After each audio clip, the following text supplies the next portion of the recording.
comme Daniel l'a dit, il ne faut jamais oublier que dans l'époque, toutes les mobilisations, la politisation, il y a l'horizon du fascisme qui est là et l'horizon de la guerre. Hein, et les deux sont associés. Alors pour certains, c'est la der des der, il faut à tout prix empêcher la guerre, donc on aura un courant antifasciste, mais pacifiste peut-être parfois plus important qu'antifasciste. Pour d'autres qui prennent la mesure du fascisme à travers la catastrophe allemande, on peut parler d'une catastrophe allemande, les événements sont tellement forts qu'en plus, la configuration méditerranéenne, le fascisme italien qui attaque l'Éthiopie, qui l'envahit, et qui profite du laisser-aller, du laisser-faire des Britanniques, de l'isolationnisme américain, etc. Tout ça fait qu'il y a une montée de la guerre. Et puis, aux frontières de la France, il y a le réarmement allemand et la réoccupation de la Rhénanie, juste avant les élections du Front populaire. Cette ambiance, elle est absolument indispensable à avoir en tête. Aujourd'hui, on est le 23 avril. Le 23 avril 1936, c'était 3 jours avant le premier tour des élections. Et la campagne électorale dont Daniel a parlé, c'est une campagne électorale qui est traversée par la question, d'un côté, on accuse le Front populaire d'être manipulé par Moscou, et on parle des moscoutaires, et de l'autre, les forces, les différents partis de la gauche qui sont chacun sous leur drapeau, mais avec un programme commun, parlent du danger du fascisme et du nazisme. Donc, cette question internationale hante toute la gauche et le monde ouvrier. Il faut bien comprendre que l'Allemagne, c'était le pays qui était le modèle du mouvement ouvrier, pour la social-démocratie comme pour le communisme. Pour les deux courants du mouvement ouvrier, l'Allemagne était le pays à la fois le plus puissant, le pays des réussites depuis la Première Guerre mondiale, et celui où aussi il était presque inimaginable que ce mouvement ouvrier connaisse la déroute en race campagne que vous avez évoquée, parce que la victoire nazie, c'est aussi une victoire grâce à la désunion à la fois des forces démocratiques allemandes et du mouvement ouvrier. Ce n'est pas le sujet, on ne va pas entrer dans le détail. Madame a évoqué les traces et les origines de la République de Weimar. En tout cas, il est certain qu'en 1932, les deux forces rassemblées du socialisme et du communisme en Allemagne avaient numériquement, en termes de poids politique, plus de voix que les nazis. Hein. Et pourtant, ils sont battus en race campagne. Et d'autre part, aucune grève de mobilisation, de riposte n'a été possible, de grève générale, malgré diverses tentatives face à la montée du nazisme. Alors tout ça a d'autant plus marqué les consciences qu'en 1933, au moment de l'arrivée de Hitler au pouvoir, il y a quelques tentatives pour riposter ensemble, et que ces ripostes seront tuées dans l'œuf, si j'ose dire, par les deux internationales ouvrières, internationale socialiste et internationale communiste, qui n'arrivent pas non seulement à s'entendre, mais qui déconseillent, et quand je dis déconseille, c'est un euphémisme, à leur section nationale de s'engager dans des pourparlers qui avaient quand même été, qui s'étaient engagés. Donc il y a cet arrière-plan. 1934, il y a aussi l'Autriche, il y a l'attaque contre la social-démocratie autrichienne au canon par le chancelier Dollfuss à Vienne, Vienne-la-Rouge qui tombe. Et tout ça marque fortement les esprits. C'est pour ça que imaginer qu'à cette époque, le Front populaire se déroule dans une sorte d'isolat, de France complètement repliée sur elle-même, c'est exactement l'inverse. C'est l'ouverture aux grands courants de la politique mondiale et ce qui se passe qui contribue à une inquiétude et à des rapprochements entre les différentes forces politiques. Alors, je ne sais pas si j'ai répondu, j'ai un peu répondu. Donc ça m'autorise à avancer sur une question que tu me poses ou que je vais me poser sur les forces politiques et les fronts populaires. Hein. Voilà, parce qu'aujourd'hui, et Daniel le disait de façon ironique, mais moi j'ai retrouvé ça 20 fois, le Front populaire, il y a parfois une sorte de forme réductrice de la manière dont on se représente le Front populaire. sans doute parce que ça arrange bien des gens, c'est les vacances, c'est les congés payés, point barre. Et où parfois c'est le mouvement social, mais sans la politique. Ben, la politique, vous voyez, ça c'est la crise de la politique d'aujourd'hui et des partis. Sans généraliser de façon non plus sommaire, mais ce n'est pas mon domaine là. Mais il y a une crise politique en 1934. Il y a des éléments de crise politique et même de discrédit dans les deux partis politiques.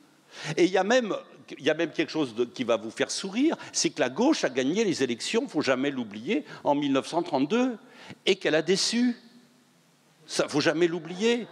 Ah oui, mais ça vous fait rire. Ça vous fait rire, ça vous fait sourire au moins, parce que c'est comme si c'était un clin d'œil. Ce n'est pas un clin d'œil du tout. Le Parti radical, avec le soutien du Parti socialiste, a gagné les élections sur une thématique de lutte contre la crise, et en promettant des grands travaux, en promettant le contrôle des changes, en promettant une nouvelle fiscalité orientée vers la remise au travail, enfin l'investissement. En 1932. Et ce parti radical, non seulement ne tient pas ses promesses, mais il s'enfonce dans une série, en plus de scandales, d'éléments de corruption, dont une partie de ses membres les plus haut placés sont impliqués. Là encore, ne voyez pas une facilité dans mon propos, hein, c'est vraiment la réalité historique du moment. Mais l'extrême droite n'est pas seulement dynamique en Allemagne, elle est dynamique en France. Elle gagne des élections locales, elle progresse et elle rassemble notamment ce qu'on appelle à travers les organisations d'anciens combattants, à travers tout un courant anti-fiscal contre le budget de l'État, contre les fonctionnaires. Tout un courant qui met en cause le système parlementaire et qui fait sa jonction avec des forces politiques de droite qui sont affaiblies et qui trouvent dans cette jonction des possibilités de se ressourcer. Et ce lien entre la droite et l'extrême droite se fait le 6 février 1934. Et ce lien, il débouche sur une victoire politique de la droite, puisque vous savez qu'il y a toujours des hommes politiques de droite en réserve de la République, des anciens présidents de la République ou d'anciens présidents du Conseil à l'époque, où on dirait Premier ministre aujourd'hui, et ainsi se forme un gouvernement dont le programme, après le 6 février 1934, c'est la réforme de l'État et la réforme des institutions, avec évidemment une connotation qui fait dire à la gauche que le fascisme n'est pas seulement en Allemagne, mais qu'il gagne en France. Après l'Autriche, après l'Allemagne, après l'Italie, il y a une généralisation qui n'est pas infondée. Le maréchal Pétain, pour la première fois et pas la dernière, fait don de sa personne à la France en devenant ministre de la guerre en 1934. Et le Parti radical, ça n'est pas la dernière fois, mais ça n'est pas non plus la première fois, a en quelque sorte, en cours de mandat électoral, rompu son engagement électoral puisqu'il s'allie avec la droite pour former ce gouvernement d'union nationale. Édouard Herriot, le maire de Lyon, conserve l'instruction publique, le ministère de l'Éducation, mais dans un gouvernement de droite.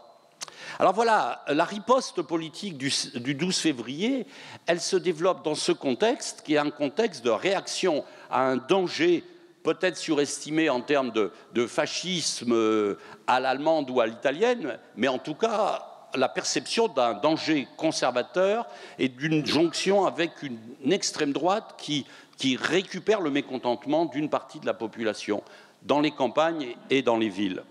Et donc l'histoire des partis politiques et du Front populaire, c'est quand même une histoire dans laquelle il y a une dynamique entre... C'est pour ça que les deux aspects sont très liés, entre ce qu'a décrit et analysé Daniel et moi, ce que je vais signaler, c'est qu'il y a une interaction avec l'activité des partis politiques et des forces politiques. Cette interaction, elle fonctionne dans les deux sens. Il est certain que le mouvement du 12 février est une sorte de catalyseur qui bouscule les partis politiques, ou dans les partis politiques, ceux qui étaient réticents. Parce que le paysage politique de la France de cette époque, c'est un paysage d'une gauche divisée, mais à l'intérieur de chacun des partis, il y a des tendances, des courants, contre une vision, si vous voulez, qui serait une vision rétrospectivement monolithique. Certains, d'ailleurs, aujourd'hui, ont tendance à diffuser cette image qu'il y aurait eu la gauche. D'abord, il y a les gauches, et à l'intérieur de ces gauches, des courants politiques. Et donc, le 12 février 1934 va mettre, en quelque sorte, en dynamique ceux qui, dans ces partis de gauche, sont plutôt favorables au rassemblement et à l'unité d'action et à des dynamiques. Comités de vigilance qui se mettent en place dans les semaines qui suivent les manifestations. Ces comités de vigilance antifascistes, ils rassemblent des gens venus symboliquement des trois grands partis ou d'autres partis de gauche qui étaient des scissions de ces principaux partis. Je n'entre pas dans le détail, mais il faut avoir la vision de cela. Ce comité de vigilance antifasciste, qui essaime dans toute la France, il préfigure l'unité d'action. Il préfigure d'une certaine manière aussi ce que sera le Front populaire. C'est, je crois, assez intéressant, mais il ne le préfigure pas contre les partis politiques. Chacun, dans les partis politiques, un certain nombre en tout cas, vont insister pour que ces partis s'engagent, et s'engagent dans cette dynamique. Et c'est là qu'il faut évoquer sans doute la capacité d'initiative du Parti communiste par rapport au Parti socialiste et surtout par rapport au Parti radical dans l'année 1934. Pour faire vite, je dirais qu'il y a un processus de l'unité d'action dans la rue qui s'est manifesté le 12 février au mot d'ordre de Front populaire à l'automne 1934. Vous voyez, ça court toute l'année 1934. Et il y a des jalons, il y a des étapes, il y a les congrès du Parti socialiste où la gauche à l'intérieur du Parti socialiste devient non pas majoritaire mais marque sa force en réclamant l'unité d'action au printemps. Il y a le débat dans la direction du Parti communiste. Il y a alors un débat à la mode du Parti communiste de cette époque. Vous voyez, c'est pas un débat d'une clarté tout à fait, comment dire, totale. Ça se fait à travers le débat d'Oriot-Torres et le débat avec l'Internationale communiste. Débat avec l'Internationale communiste, moi je dis débat, c'est pas un débat, c'est les entrevues, les discussions qu'on connaît aujourd'hui mieux grâce aux archives, mais qui en somme, pour aller vite, l'Internationale communiste qui avait durablement déconseillé, dans le cadre d'une ligne dite classe contre classe, toute alliance avec le Parti socialiste, renverse la position et conseille au Parti communiste, et notamment à Maurice Thorez qui s'était fait taper sur les doigts l'année précédente, d'engager des pourparlers. Ce que Maurice Thorez, évidemment, reçoit 5 sur 5 quand il rentre de Moscou au mois de juin 1934. Il engage, avec la direction du Parti communiste, des pourparlers pour envisager l'unité d'action avec le Parti socialiste. C'est la première fois depuis 1921, en réalité. Je passe sur les détails historiographiques, mais fondamentalement, ça aboutit à un pacte d'unité d'action et qui reprend les thèmes qui avaient été déjà présents le 12 février. Dans le pacte d'unité d'action, il y a la mobilisation contre le fascisme pour la défense des libertés démocratiques. C'est ça l'essentiel. Les socialistes n'ont pas voulu mentionner la grève par rapport aux communistes qui voulaient mentionner la grève. C'est entre les deux partis. La CGT et la CGTU n'ont pas engagé encore des pourparlers ou des contacts au sommet. Il y en a par fédération. Ça viendra après. Et c'est à l'automne 1934 que Thorez et Cachin, tout à l'heure vous signaliez Marcel Cachin, et Maurice Thorez lancent le mot d'ordre de Front populaire. Le mot d'ordre de Front populaire est une invention politique, une innovation communiste. Et d'ailleurs, les Français ne vont pas s'y tromper, y compris les socialistes, qui plus tard diront « Non, on aimerait mieux Rassemblement populaire que Front populaire parce que c'est trop communiste. » Et puis tout ça sera oublié avec la victoire politique et sociale du mouvement gréviste. En tout cas, le terme de Front populaire est un terme qui est connoté, a une signification qui, aujourd'hui, n'apparaît pas, mais qui est au-delà du mouvement ouvrier.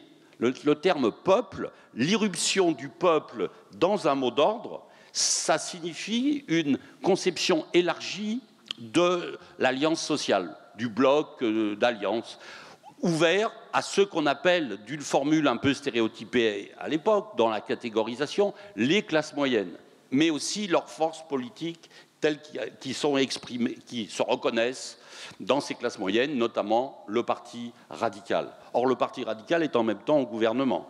Le Parti radical est divisé entre la base et le sommet, etc. Mais enfin, c'est une initiative d'autant plus,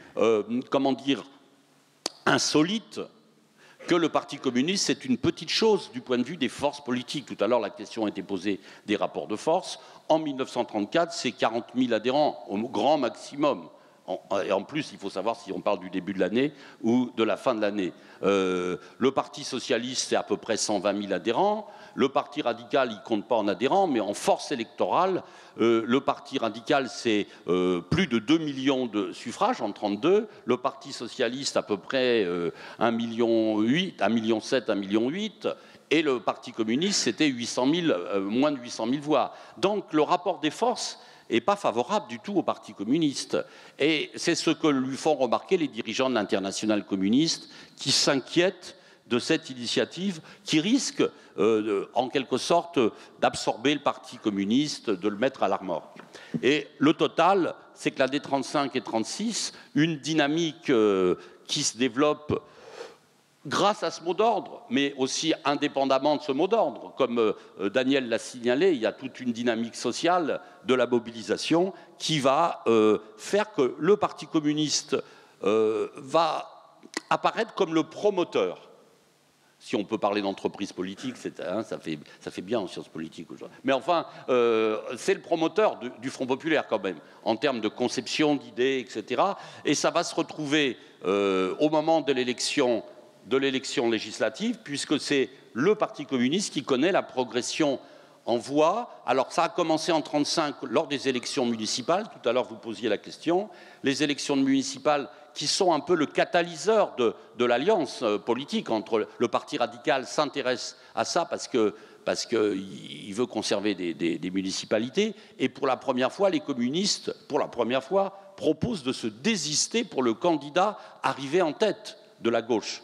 Ça vous semble une sorte de banalité, ça ne l'était pas. Et ça ne l'était pas, d'autant plus qu'il y avait des divergences. Donc, ils exigent des élus radicaux, des engagements quand même politiques, programmatiques, locaux, et qu'ils désavouent leur direction. Vous voyez, ce n'est pas non plus du détail, ça. Il ne faut jamais oublier, quand on parle de ce problème des accords électoraux, les engagements politiques et le débat auquel ça a donné lieu. Donc, ça génère des contradictions dans le Parti radical. Et le deuxième Édouard du Parti radical, Édouard Daladier, va accepter de participer à la préparation des manifestations du 14 juillet 1935, grâce à la thématique du 14 juillet, de la République. Et les radicaux rejoignent, après les élections municipales, les grandes manifestations du 14 juillet 1935.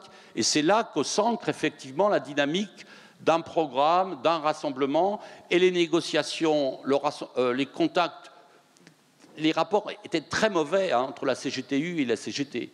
On n'a pas le temps d'en parler dans le détail, mais il y avait des divergences profondes, programmatiques, thématiques. Pour la CGT, c'était le plan, c'était les nationalisations industrielles, c'était aussi accepter la mise en cause des ouvriers étrangers. Ils avaient, en quelque sorte, accepté l'idée qu'il fallait expulser une partie de la main-d'œuvre étrangère dans la lutte contre la crise. Pour la CGTU, c'était la défense de la classe ouvrière, du monde du travail, les marches de chômeurs, et c'était aussi la mobilisation contre la xénophobie, mais aussi contre les nationalisations.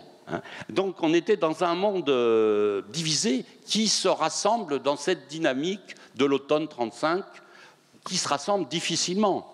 Quand il y a la guerre d'Éthiopie, contre l'attaque italienne fasciste contre l'Éthiopie, il n'y aura pas de grande mobilisation.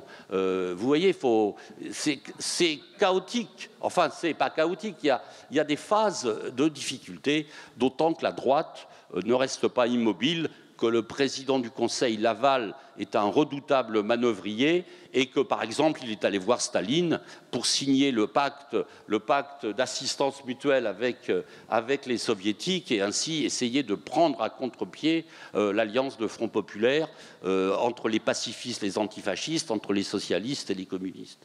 Tout ça a été déjoué et au printemps 1935, les élections marquent l'effondrement, une perte du Parti radical considérable, plus du tiers de ses voix. Les communistes doublent leurs voix et les socialistes maintiennent leurs voix, mais mécaniquement, ils deviennent le premier parti de gauche et c'est eux qui vont être amenés à former le gouvernement. Moi, ce que je voudrais dire, c'est que par rapport à l'approche dynamique en montée du Front populaire qu'a présenté Daniel, moi, c'est mon côté, je sais pas moi, c'est pas un côté pessimiste, c'est-à-dire que les défaites nous apprennent autant que les victoires. Il ne faut jamais oublier que ces 2 ans de montée de dynamique du Front populaire sont après, avec des convergences entre forces politiques, manifestations, la dynamique manifestation, même grève, va continuer, mais on va entrer dans un moment de crise ou de tension politique dans la mise en œuvre du programme, dans les rapports entre les partis qui ont signé le programme et qui vont entrer progressivement en division devant les difficultés de mise en œuvre de la politique de Front populaire. Alors, à l'intérieur de ça, bien sûr que les partis politiques sont bousculés dans le bon et le mauvais sens du terme. Le bon, c'est que pour la première fois en France, on voit apparaître, enfin, j'exagère peut-être, mais je pense que la notion de parti de masse, alors pour le syndicalisme, c'est encore plus vrai. Les organisations ouvrières deviennent des organisations de masse avec les problèmes que ça pose, qu'on résout ou pas. C'est-à-dire le Parti communiste, 40 000 adhérents, fin 36, début 37, il est à peu près à 300 000 adhérents. Vous voyez, on ne passe pas impunément de 40 000 à 300 000. L'Humanité tirait à peu près 180 000, 200 000 exemplaires quotidiens vendus dans les années 20, début des années 30. Il passe à 500 000 exemplaires quotidiens au moment de 36. Vous voyez, ça bouscule la manière de travailler, ça bouscule aussi ceux qui sont impliqués. La CGT, 600 000 adhérents au moment de 600 à 700 000 adhérents au moment de la réunification entre les confédérés et la CGTU. C'est en mars 36. Les grèves arrivent juste après les élections, pas avant. C'est les élections qui débloquent qui rendent possible des luttes inattendues par leur taille, par leur dimension, c'est pas une grève générale proclamée par le syndicat, c'est une grève qui se généralise, ce qui n'est pas la même chose. Hein. Bon. Alors donc, à ce moment-là, l'adhésion au syndicat accompagne la grève. Aujourd'hui, depuis une trentaine ou une quarantaine d'années, il y a parfois l'idée que les centrales syndicales déclenchent ou proposent des journées de grève ou de mobilisation, et ensuite il y a des dynamiques qui se développent. Là, on est dans une situation à front renversé. Les grévistes vont chercher les syndicalistes pour faire leur cahier de revendications, pour adhérer. On adhère dans les usines sur des tables et on passe de 700 000 à 4 millions d'adhérents. Vous voyez? Donc, ça change beaucoup de choses. Le syndicalisme de masse, un syndicalisme qui se pose des questions du service, qui se pose des questions, pas seulement de la revendication, mais des questions de la petite enfance, des soins, des colonies de vacances. Donc, un syndicalisme élargi, mais élargi dans des conditions qui sont celles quand même de lutte sociale inédite. Hein. Et voilà, donc ça, nouveau contexte.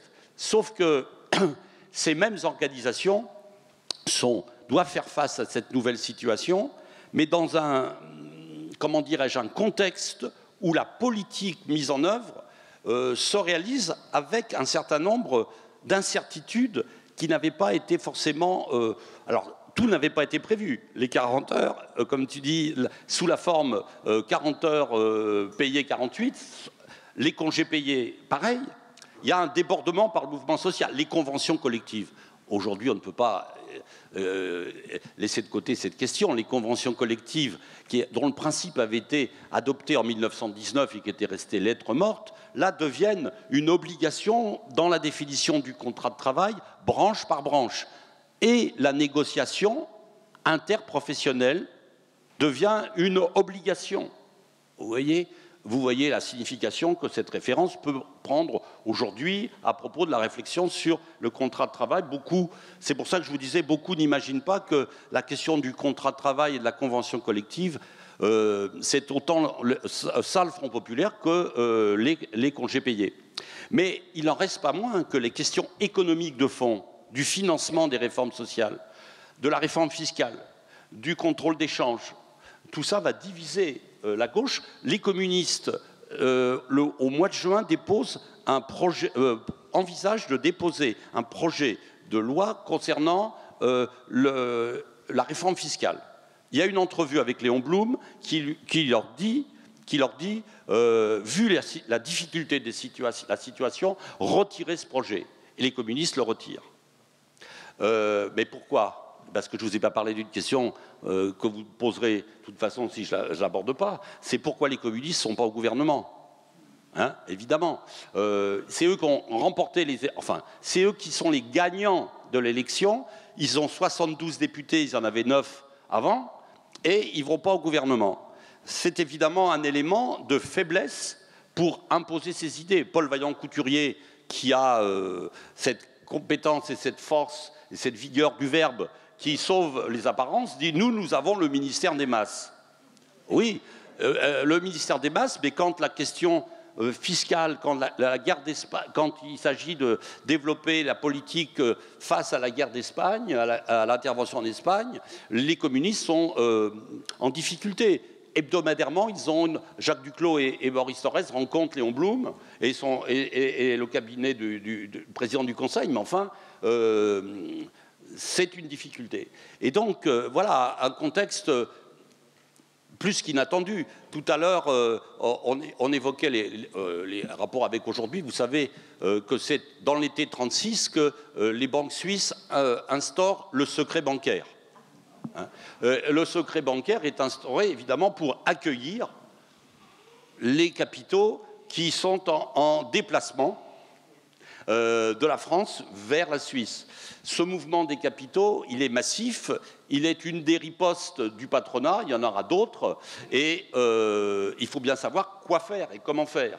Et Renaudel, Auriol, ministre socialiste, ancien dirigeant, avait eu à une époque des mots très très fermes pour dire qu'il fallait prendre l'argent où il était, il fallait imposer les riches, etc. Mais là, c'est pour des raisons qui sont des raisons et de rapports de force aussi internationaux, le gouvernement de Front populaire est très puissant du côté, enfin très puissant, fait passer les lois sociales grâce au mouvement et aux négociations qui ont eu lieu à Matignon lorsque le gouvernement se forme, mais par contre, les mesures économiques sont limitées pour financer ces réformes. Et les mesures économiques, notamment dans les domaines que j'ai évoqués. Pas terminer, mais pour dire un mot, et en même temps terminer mon intervention, parce que je vois l'heure qui passe, la question de la non-participation communiste au gouvernement a été souvent expliquée aux militants plus tard par des petites histoires. François Billoux, Jacques Duclos, etc., disaient oui, Maurice Thorez était favorable, mais il n'a pas été suivi, il n'y a pas eu, lors de la réunion du bureau politique, il a été mis en minorité. Ça ne s'est absolument pas passé comme ça, mais il y avait quelque chose de vrai dans le fait que dès l'automne 1935, si vous prenez le journal L'Humanité, vous pouvez regarder des titres et des discours de Marcel Cachin et Maurice Thorez, toujours les deux compères, de ce point de vue, qui disent « Nous sommes prêts, le Parti communiste est prêt à donner des hommes pour un gouvernement de Front populaire ». Et à l'automne 1935, il y a des réunions de l'Internationale communiste qui, pour aller vite, parce qu'il y a le Parti communiste tchèque qui est dans la même affaire, qui tape sur les doigts des Français et des Tchèques en leur disant « Vous avez une interprétation exagérée du dernier congrès de l'Internationale communiste qui avait eu lieu à Moscou avec Dimitrov sur l'antifascisme. » Et la question des gouvernements de Front populaire. Et il est dit « Un gouvernement de Front populaire n'est possible que s'il y a un large mouvement de masse. » Alors c'est ça l'ironie de l'histoire, c'est qu'il n'y a jamais eu autant de mouvements de masse et de grèves qu'à cette époque, mais sauf que la question du gouvernement, elle est traitée avant, et pendant la campagne électorale et au lendemain des élections, la direction du Parti communiste, sans discussion préalable, dit nous ne participerons pas au gouvernement, mais comme l'Internationale s'inquiète, Dimitrov, André Marty, qui est à Moscou aussi et qui est de cet avis, renvoie des documents pour dire il n'est pas question pour l'instant d'être au gouvernement, mais par contre, vous devez accompagner la politique du gouvernement, Léon Blum, et d'amitié, et renforcer l'amitié avec l'URSS. Vous voyez, c'est... En gros, l'idée est la suivante, il ne faut pas que le Parti communiste soit prisonnier d'une alliance et d'une politique gouvernementale. Ce qui, abstraitement, peut tout à fait se défendre, sauf que dans le contexte historique, on est arrivé là à une sorte de contre-pied pris par les événements qui n'avaient pas été attendus, d'ailleurs par personne. Quand Léon Blum voit qu'il doit être président du Conseil, il n'est absolument pas joyeux, il n'est pas préparé, hein, il ne s'y est pas préparé fortement. Ces événements, et les grèves, et les élections, avec leurs résultats, n'ont pas été prévus. Voilà. Alors, le versant de la guerre d'Espagne, de la pause aux réformes, à partir de l'automne 36, du début 37, fait qu'il faut bien garder à l'esprit qu'un an après la formation du gouvernement et des grèves, en juin 37, Léon Blum démissionne. Et il démissionne en disant qu'il n'a pas les moyens économiques, politiques et financiers de réaliser un nouvel élan de la politique du Front populaire. Et 2 ans plus tard, c'est-à-dire l'été 38, Daladier enterre le Parti radical a gouverné pendant 1 an et enterre le Front populaire. Vous voyez donc, si on prend les 4 ans, 34-38, on a une montée 34-36, et puis on a une période de difficulté qui vont profondément marquer les militants. Parce que, et ça, Daniel a 100 fois raison, le CNR, le programme du CNR, l'engagement antifasciste, l'engagement résistant de tous ces militants est marqué par le souvenir, l'expérience du Front populaire. Soit aller plus loin, soit ne pas oublier ce qui s'est passé, surmonter un certain nombre d'erreurs, c'est pas dit comme ça. Les nationalisations, qui étaient exclusivement CGT et socialistes, vont être appropriées par le Parti communiste qui va s'en emparer et mettre ça au centre du programme du CNR, par exemple. Mais en tout cas, il y a, moi je pense, une décennie qui doit être pensée ensemble de 36 à 46. Merci.